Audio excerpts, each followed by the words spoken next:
Hello there, you're watching CNN Money Switzerland. I'm Hannah Wise with the latest news headlines on Wednesday, the 24th of June.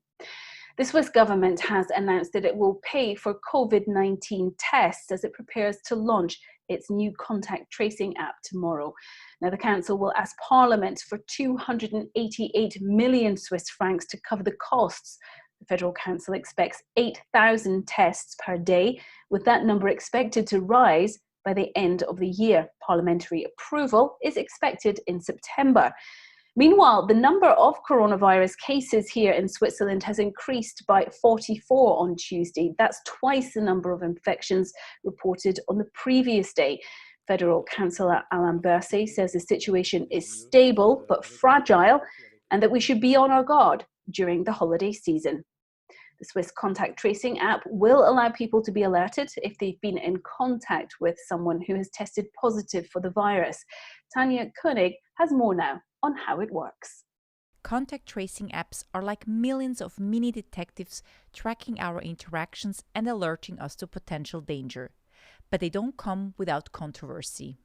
Basically, you send anonymized tokens at each visit you have with some other person running the app as well. If some person is tested positive and then gives this to the app and says the app, okay, I'm positive, then at this point, the others have to get notified. And this happens with our approach in a decentralized way. That means that everyone having all the contacts stored locally on their phone. UBIC is developing Switzerland's app along with ETH and EPFL. Their decentralized strategy is also the approach suggested by Apple and Google. It means that no third party, including the state, can access the data of the user. And it's what sets Switzerland apart from other European countries that are considering a centralized approach. The principle of proportionality calls for the employment of the mildest means available to achieve kind of what is desired, the desired end. And it is obviously much less problematic if the information stays on the phone of the user compared to if it goes to a central server of a third party. The app relies on voluntary participation, and experts say that ideally at least 60% of the population should use it. But Matthias Wellig says that even with fewer people signed up, it still does its job. And of course, it's good. The more people we have, the better the system gets. But in the end, it's about reducing infections, and also with less users, we reduce infections, and this is basically what we want to do. The National Advisory Commission of Biomedical Ethics recommends that the app is part of a broader strategy for pandemic control and should just be used for a limited period of time until the emergency is over. Tanja Koenig, CNN Money Switzerland. Beijing, meanwhile, is reporting the lowest number of new coronavirus infections since it shut down a food market recently linked to a resurgence of the virus. CNN's David Culver sent us this report. Here in China, you're looking at one of many mass testing sites that have been set up, particularly within Beijing. This is following the wholesale food cluster outbreak that happened more than a week ago. They say it's now under control, but they are continuing testing in massive numbers. And you've got here 19 rows set up. This is for 19 different communities that feed into this one mass testing site. Once people have registered, they're taken across this little way here into these lines. And let me show you where they end up. It's almost like getting in rides at an amusement park. You're getting in line there, if you will. I'll show you. Follow me over here. And this is where the actual testing is done. It takes about 30 seconds. They've got about 100 staff members that work on 2-hour shifts. And there they do the throat swab. They then take that sample and they'll put it in a refrigerator and then move on to the next person. Usually takes just a few days' time to get the results back, and most people are only notified if they have a positive result. You can see over here, this is where the staff will take off all of their PPE, all of their protective equipment, and they'll throw it away. It's kept in a safe, separate area. And the other staff that are about ready to come on shift, they get changed, suited up, and go through a sanitation procedure in a separate facility to then keep this going really from 9 in the morning until 10 o'clock at night. In 3 days' time that this has been operating, they've done about 20,000 tests. This was built overnight. So they pop up relatively quickly. They will keep it going for as long as they need to here within Beijing. And they say as of now, they feel like they're on a good path in keeping this most recent cluster outbreak under control. But they are saying complacency is what they're trying to avoid with all of this. David Culver, CNN, Beijing. Well, travellers from countries still struggling with severe coronavirus cases, including the United States and Brazil, could be barred from entry into Europe next month.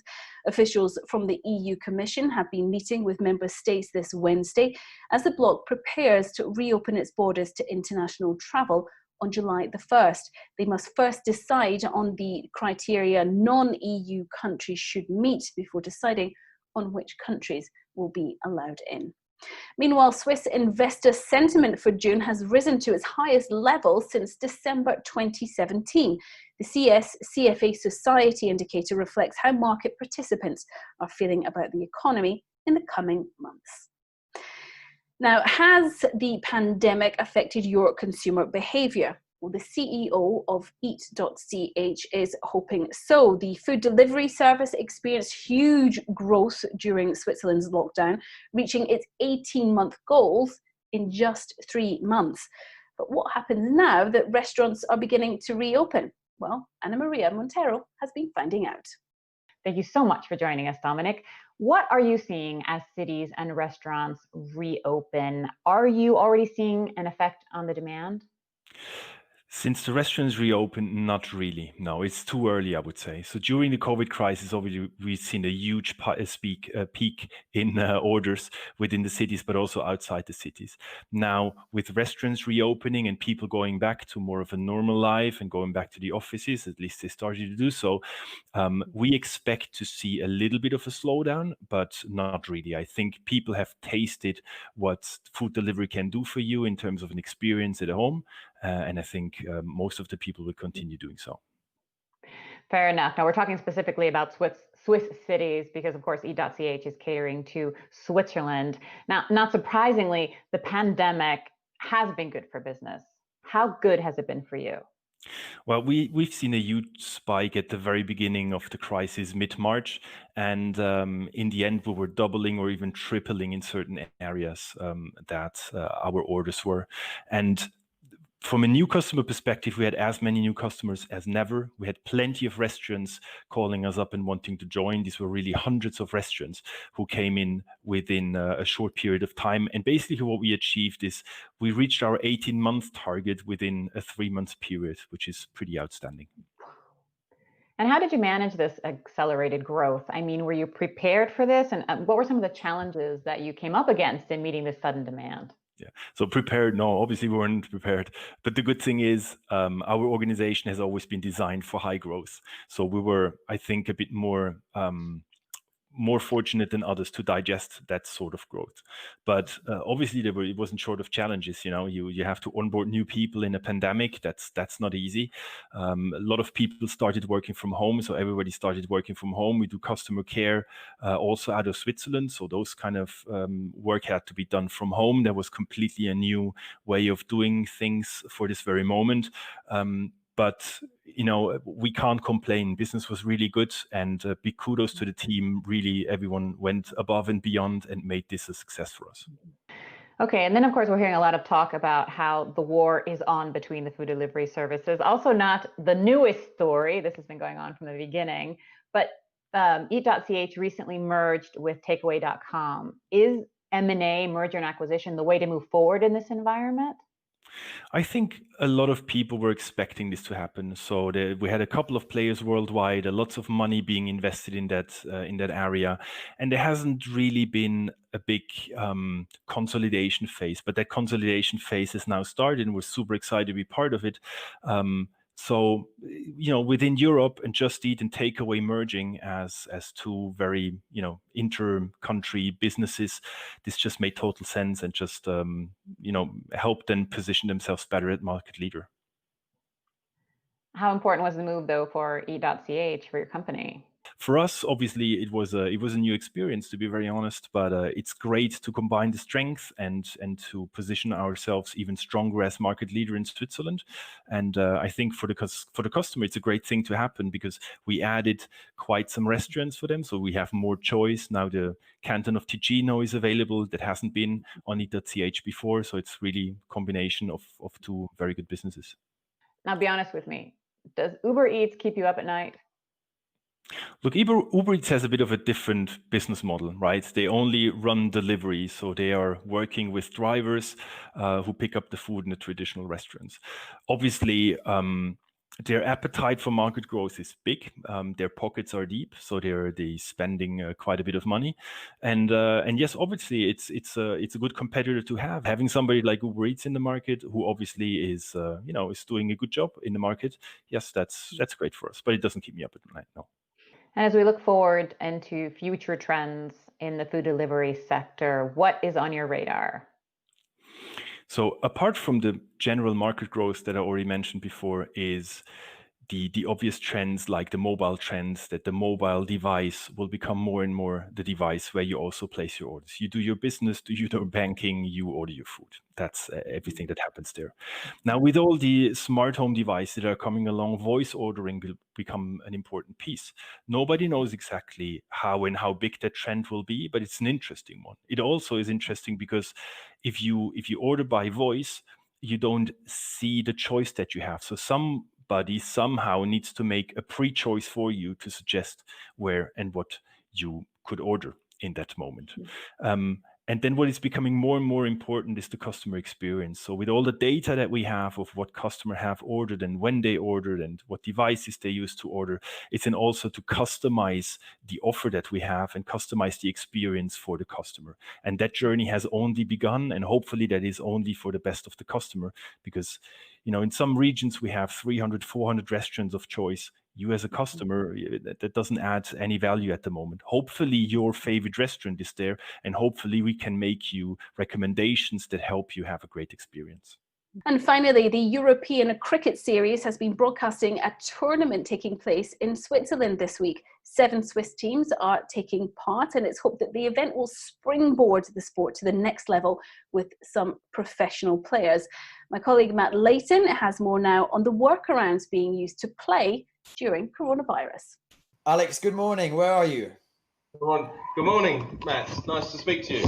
I'm live from St. Gallen at the Gronden Moss Stadium, where we're playing a T10 tournament Monday to Friday this week. Wonderful. Clearly, we're talking about cricket. Why are we having a tournament of this nature in Switzerland, and what is it? Well, we are part. This is part of the European Cricket Series circus that's travelling around Europe, taking cricket from the grassroots European cricket level onto people's TV screens. So we're live all week on television, being streamed on YouTube by the European Cricket Network.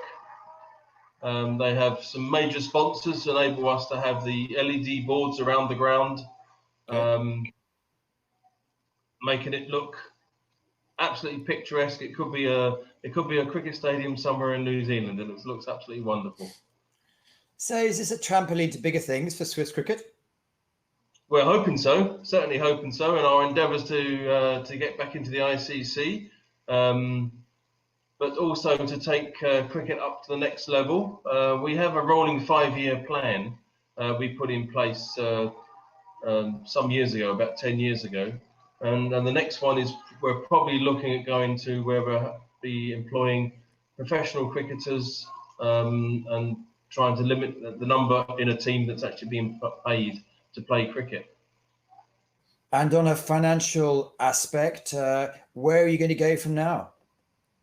Well, we do have sponsorship. We're members of Swiss Olympic, so we're actually a registered Swiss sport. And the money we get from Swiss Olympic is very much dependent on lottery funds. And those sport being played, that money is limited. We also have sponsorship. If we can't actually run our tournaments, then we could have been faced with having to return that sponsorship money. As it turns out, we lost about half the season. But we were able to run our T20 league, which is sponsored by the Pickwick pubs. We're able to run that in full, and our 40 over league has been turned into a knockout competition. Just because we've lost half the season, the facilities aren't always available to us, so we have to face the reality of having a reduced season. But we're very, very keen to get back onto the park, especially during the whole COVID-19 times of the lockdown. The weather was absolutely perfect for cricket, Yes, and we could get out there and play. Well, that's you up to date this Wednesday. Remember, all our content is available on our website, cnnmoney.ch, and you can, of course, follow us on social media. We're on Instagram, Twitter, Facebook, and LinkedIn. Bye-bye.